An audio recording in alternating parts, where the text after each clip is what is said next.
नमस्कार दोस्तों, स्वागत है आपका कॉम्पिटिटिव जीके में। हम आपके लिए लेकर आए हैं यूपीएससी स्पेशल सीरीज। इसमें आपको मिलेंगे पिछले 10 साल के प्रश्न पत्रों में आए सभी सवाल यूपीएससी की दमदार तैयारी के लिए। तो चलिए चलते हैं आज के पहले सवाल की ओर। आज का पहला सवाल है मातृत्व लाभ, जिसमें संशोधन किया गया। मातृत्व लाभ संशोधन अधिनियम 2017 के संबंध में निम्नलिखित में से कौन सा या कौन से कथन सही है या है। नंबर 1, गर्भवती महिलाएं प्रसव पूर्व 3 महीने और प्रसवोत्तर 3 महीने के लिए सवेतन अवकाश की हकदार हैं। नंबर 2, शिशु गृह वाले प्रतिष्ठानों के लिए माता को प्रतिदिन कम से कम 6 बार शिशु गृह जाने की अनुमति देना अनिवार्य होगा।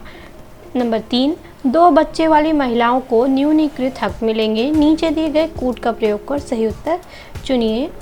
ए केवल 1 और 2, बी केवल 2, सी केवल 3, डी 1, 2 और 3।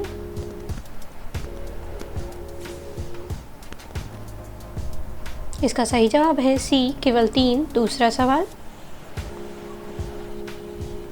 निम्नलिखित में से कौन सा एक विश्व बैंक के कारोबार सुगमता सूचकांक यानी कि ease of doing business index का उप सूचकांक नहीं है। ए कानून और व्यवस्था बनाए रखना, बी करों का भुगतान करना, सी संपत्ति का पंजीकरण कराना, डी निर्माण परमिट संबंधी कार्य करना।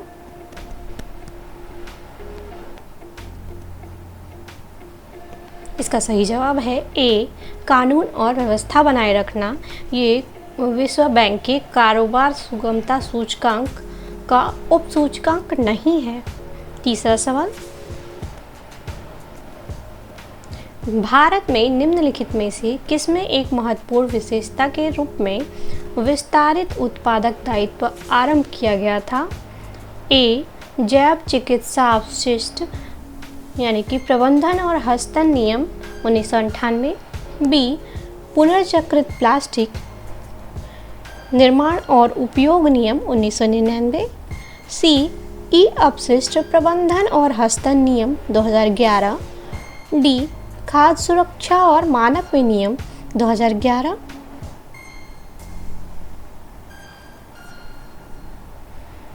इसका सही जवाब है सी ई अपशिष्ट यानी कि प्रबंधन और हस्तन नियम 2011। चौथा सवाल, भारतीय खाद्य निगम के लिए खाद्यान्नों की आर्थिक लागत में न्यूनतम समर्थन मूल्य और किसानों को भुगतान किए गए बोनस यदि कुछ है के साथ साथ और क्या शामिल है या है। ए केवल परिवहन लागत, बी केवल ब्याज लागत, सी प्रापण प्रासंगिक प्रभार तथा वितरण लागत, डी प्रापण प्रासंगिक प्रभार तथा गोदामों के प्रभार।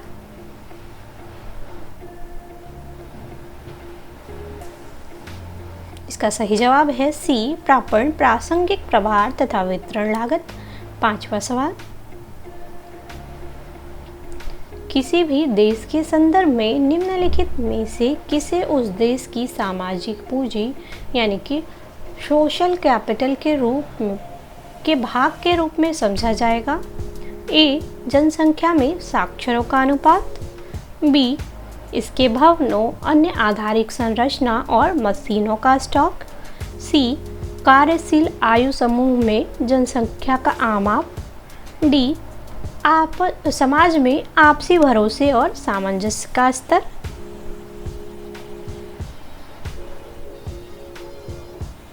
इसका सही जवाब है डी समाज में आपसी भरोसे और सामंजस्य का स्तर।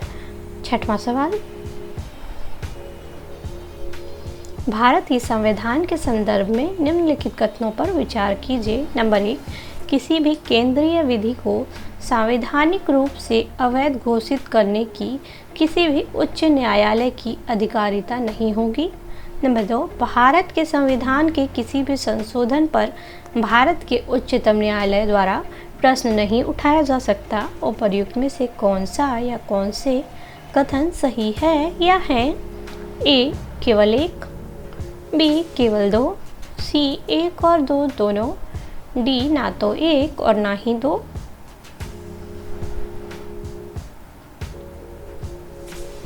इसका सही जवाब है डी ना तो एक और ना ही दो। 7वां सवाल,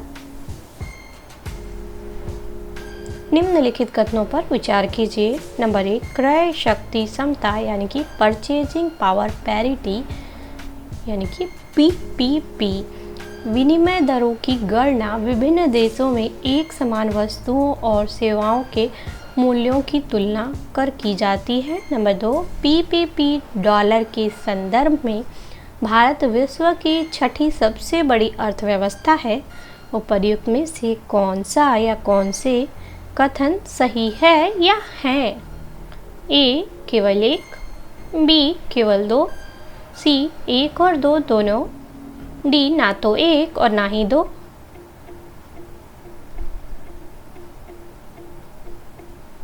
इसका सही जवाब है ए केवल एक। 8वां सवाल, भारत में पिछले 5 वर्षों में खरीफ की फसलों की खेती के संदर्भ में निम्नलिखित कथनों पर विचार कीजिए। नंबर 1, धान की खेती के अंतर्गत क्षेत्र अधिकतम है। नंबर 2, ज्वार की खेती के अंतर्गत क्षेत्र तिलहनों की खेती के अंतर्गत क्षेत्र की तुलना में अधिक है। नंबर 3, कपास की खेती का क्षेत्र गन्ने की खेती के क्षेत्र की तुलना में अधिक है। नंबर 4, गन्ने की खेती के अंतर्गत क्षेत्र निरंतर घटा है। उपर्युक्त में से कौन से कथन सही है? ए केवल 1 और 3, बी केवल 2, 3 और 4, सी केवल 2 और 4, डी 1, 2, 3 और 4।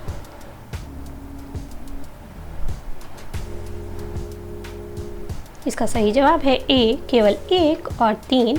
9वां सवाल, भारत द्वारा आयातित कृषि जिन्सों में पिछले 5 वर्षों में निम्नलिखित में से किस एक का मूल्य के आधार पर अधिकतम आयात रहा है? ए मसाले, बी ताजे फल, सी दलहन, डी वनस्पति तेल।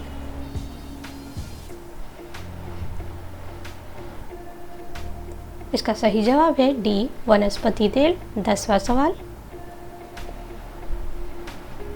राजव्यवस्था के संदर्भ में निम्नलिखित में से किस एक को आप स्वतंत्रता की सर्वाधिक उपयुक्त व्याख्या के रूप में स्वीकार करेंगे? ए राजनीतिक शासकों की तानाशाही के विरुद्ध संरक्षण, बी नियंत्रण का अभाव, सी इच्छानुसार कुछ भी करने का अवसर, डी स्वयं को पूर्णतः विकसित करने का अवसर।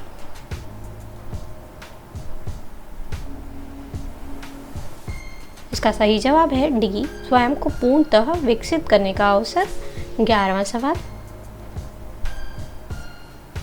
भारतीय रुपए की गिरावट रोकने के लिए निम्नलिखित में से कौन सा एक सरकार या भारतीय रिजर्व बैंक द्वारा किया जाने वाला सर्वाधिक संभावित उपाय नहीं है? ए गैर जरूरी वस्तुओं के आयात पर नियंत्रण और निर्यात को प्रोत्साहन, बी भारतीय उधारकर्ताओं को रुपए मूल्य वर्ग के मसाला बॉन्ड जारी करने हेतु प्रोत्साहित करना, सी विदेशी वाणिज्यिक उधारी से संबंधित दशाओं को आसान बनाना, डी एक प्रसरणशील मौद्रिक नीति का अनुसरण करना।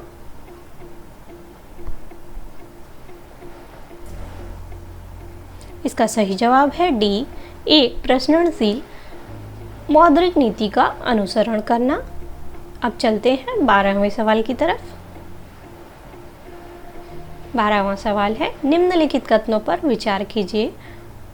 भुगतान प्रणाली आंकड़ों के भंडारण यानी कि storage of payment system data के संबंध में भारतीय रिजर्व बैंक के हाल का निर्देश, जिसे प्रचलित रूप से डेटा डिक्टेट के रूप में जाना जाता है, भुगतान प्रणाली दाताओं यानी कि पेमेंट सिस्टम प्रोवाइडर्स को समादेशित करता है कि नंबर 1, वे यह सुनिश्चित करेंगे कि उनके द्वारा संचालित भुगतान प्रणालियों से संबंधित समग्र आंकड़े एक प्रणाली के अंतर्गत केवल भारत में भंडारित किया जाए। नंबर 2, वे यह सुनिश्चित करेंगे कि इन प्रणालियों का स्वामित्व और संचालन सार्वजनिक क्षेत्र के उद्यम ही करेंगे। नंबर 3, वे कैलेंडर वर्ष की समाप्ति तक भारत के नियंत्रक एवं महालेखा परीक्षक को समेकित प्रणाली लेखा परीक्षा रिपोर्ट प्रस्तुत करेंगे। उपर्युक्त में से कौन सा या कौन से कथन सही है या है? ए, केवल एक, बी, केवल 1 और 2, सी, केवल 3, डी, 1, 2 और 3।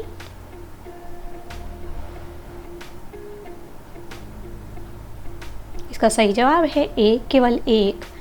13वां सवाल,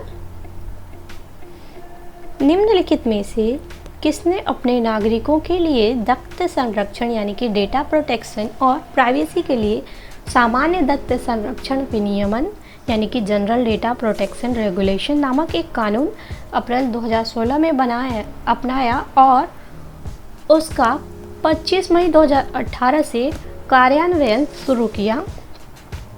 ए, ऑस्ट्रेलिया, बी, कनाडा, सी, यूरोपीय संघ यानी कि यूरोपियन यूनियन, डी, संयुक्त राज्य अमेरिका।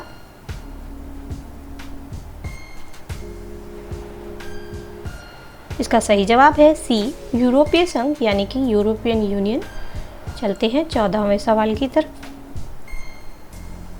आज का 14वां सवाल है, हाल ही में भारत ने निम्नलिखित में से किस देश के साथ नाभिकीय क्षेत्र में सहयोग क्षेत्रों के प्राथमिकीकरण और कार्यान्वयन हेतु कार्ययोजना नामक सौदे पर हस्ताक्षर किया है?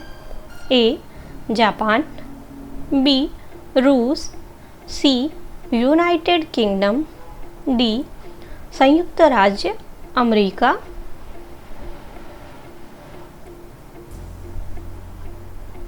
इसका सही जवाब है बी, रूस। 15वां सवाल, किसी अर्थव्यवस्था में मुद्रा गुणक यानी कि मनी मल्टीप्लायर निम्नलिखित में से किस एक के साथ साथ बढ़ता है? ए, आरक्षित नकदी यानी कि कैश रिजर्व अनुपात में वृद्धि, बी, जनता की बैंकिंग आदतों में वृद्धि, सी, सांविधिक नकदी अनुपात में वृद्धि, डी, देश की जनसंख्या में वृद्धि।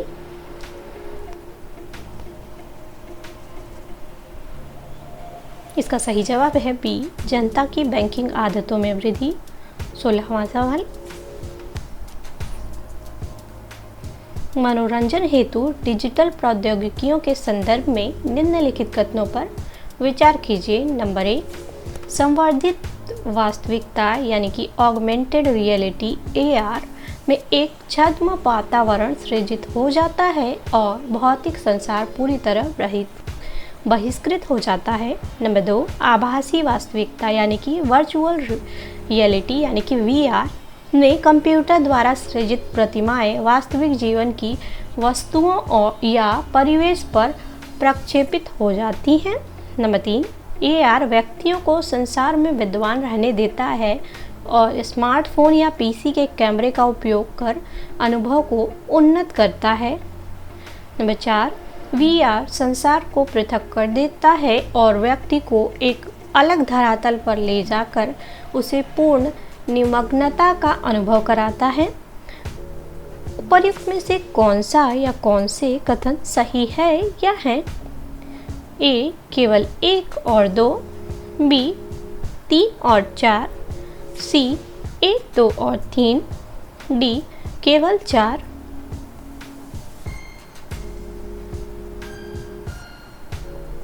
इसका सही जवाब है बी, 3 और 4। 17वां सवाल, शब्द डेनिसोवन कभी कभी समाचार माध्यमों में किस संदर्भ में आता है? ए, एक प्रकार के डायनासोर का जीवाश्म, बी, एक आदि मानव जाति यानी कि स्पीसीज, सी, पूर्वोत्तर भारत में प्राप्त एक गुफा तंत्र, डी, भारतीय उपमहाद्वीप के इतिहास में एक भूवैज्ञानिक कल्प।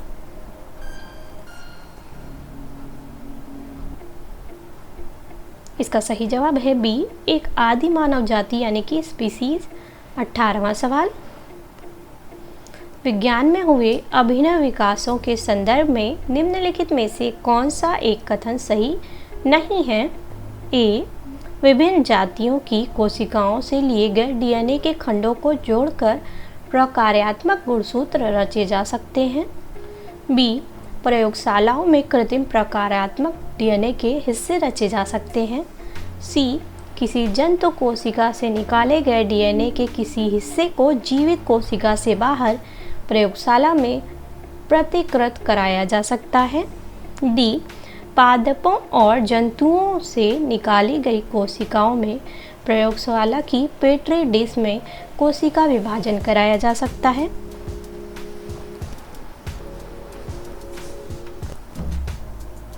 इसका सही जवाब है ए, विभिन्न जातियों की कोशिकाओं से लिए गए डीएनए के खंडों को जोड़कर प्रकार्यात्मक गुणसूत्र रचे जा सकते हैं। ये कथन सही नहीं है। 19वां सवाल, निम्नलिखित कथनों पर विचार कीजिए। डिजिटल हस्ताक्षर नंबर एक ऐसा इलेक्ट्रॉनिक अभिलेख है जो इसे जारी करने वाले प्रमाणन प्राधिकारी की पहचान करता है। नंबर 2, इंटरनेट पर सूचना या सर्वर तक पहुंच के लिए किसी व्यक्ति की पहचान के प्रमाण के रूप में प्रयुक्त होता है। नंबर 3, इलेक्ट्रॉनिक दस्तावेज पर हस्ताक्षर करने की एक इलेक्ट्रॉनिक पद्धति है और सुनिश्चित करता है कि मूल अंश अपरिवर्तित है। उपर्युक्त में से कौन सा या कौन से कथन सही है या है? ए, केवल एक, बी, केवल 2 और 3, सी, केवल 3, डी, 1, 2 और 3।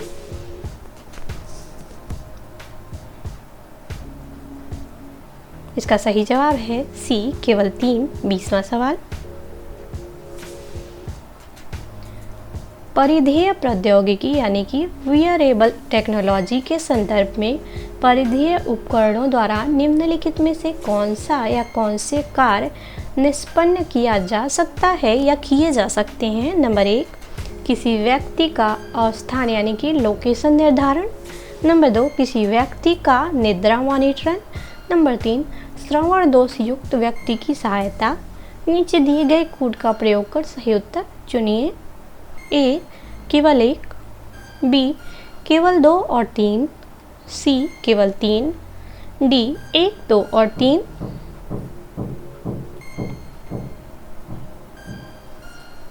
इसका सही जवाब है डी, 1, 2 और 3। 21वां सवाल, आरएनए अंतरक्षेप यानी कि आरएनए इंटरफेस आरएनएआई प्रौद्योगिकी ने पिछले कुछ वर्षों में लोकप्रियता हासिल कर ली है। क्यों? नंबर 1, यह जीन अभिव्यक्तिकरण यानी कि जीन साइलेंसिंग रोगोपचारों के विकास में प्रयुक्त होता है। नंबर 2, इसे कैंसर की चिकित्सा में रोगोपचार विकसित करने हेतु प्रयुक्त किया जा सकता है। नंबर 3, इसे हार्मोन प्रतिस्थापन रोगोपचार विकसित करने हेतु प्रयुक्त किया जा सकता है। नंबर 4, इसे ऐसी फसल पादपों को उगाने के लिए प्रयुक्त किया जा सकता है जो विषाणु रोगजनकों के लिए प्रतिरोधी हो। नीचे दिए गए कोड का प्रयोग कर सही उत्तर चुनिए। ए, 1, 2 और 4, बी, 2 और 3, सी, 1 और 3, डी, केवल 1 और 4।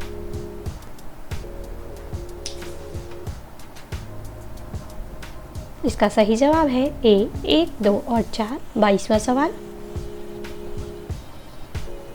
हाल ही में वैज्ञानिकों ने पृथ्वी से अरबों प्रकाश वर्ष दूर विशालकाय ब्लैक होलों के विलय का प्रेक्षण किया।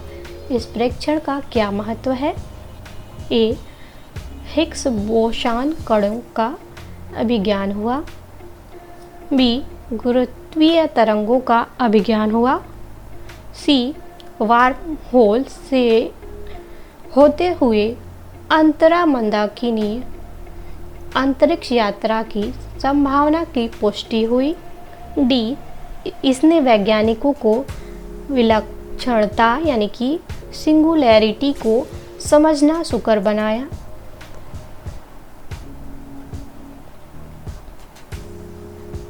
इसका सही जवाब है बी, गुरुत्वीय तरंगों का अभिज्ञान हुआ। 23वां सवाल, निम्नलिखित में से कौन से भारत के सूक्ष्म जैविक रोगजनकों में बहुऔषध प्रतिरोध के होने के कारण हैं? नंबर 1, कुछ व्यक्तियों में आनुवंशिक पूर्ववृत्ति यानी कि जेनेटिक प्री डिस्पोजिशन का होना। नंबर 2, रोगों के उपचार के लिए प्रतिजैविकों यानी कि एंटीबायोटिक की गलत खुराकें लेना। नंबर 3, पशुधन फार्मिंग में प्रतिजैविकों का इस्तेमाल करना। नंबर 4, कुछ व्यक्तियों में चिरकालिक रोगों की बहुलता होना। नीचे दिए गए कोड का प्रयोग कर सही उत्तर चुनिए। ए 1 और 2, बी केवल 2 और 3, सी 1, 3 और 4, डी 2, 3 और 4।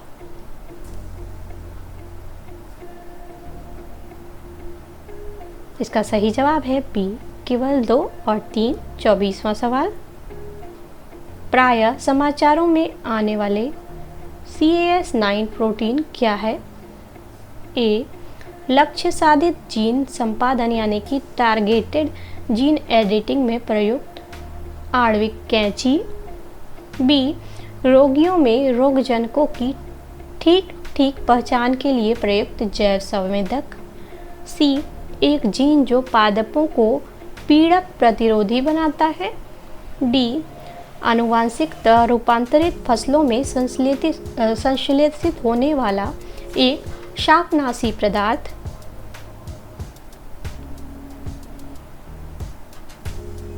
इसका सही जवाब है ए लक्ष्य साधित जीन संपादन यानी कि टारगेटेड जीन एडिटिंग में प्रयुक्त आणविक कैंची। 25वां सवाल, निम्नलिखित में से कौन सा एक कथन सही नहीं है? ए यकृत शोध बी विषाणु काफ़ी कुछ HIV की तरह ही संचरित होता है। बी यकृत शोध सी का टीका होता है जबकि यकृत शोध बी का कोई टीका नहीं होता।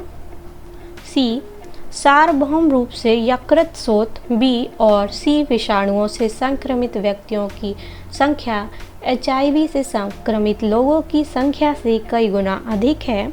डी यकृत शोथ बी और सी विषाणुओं से संक्रमित कुछ व्यक्तियों में अनेक वर्षों तक इसके लक्षण दिखाई नहीं देते।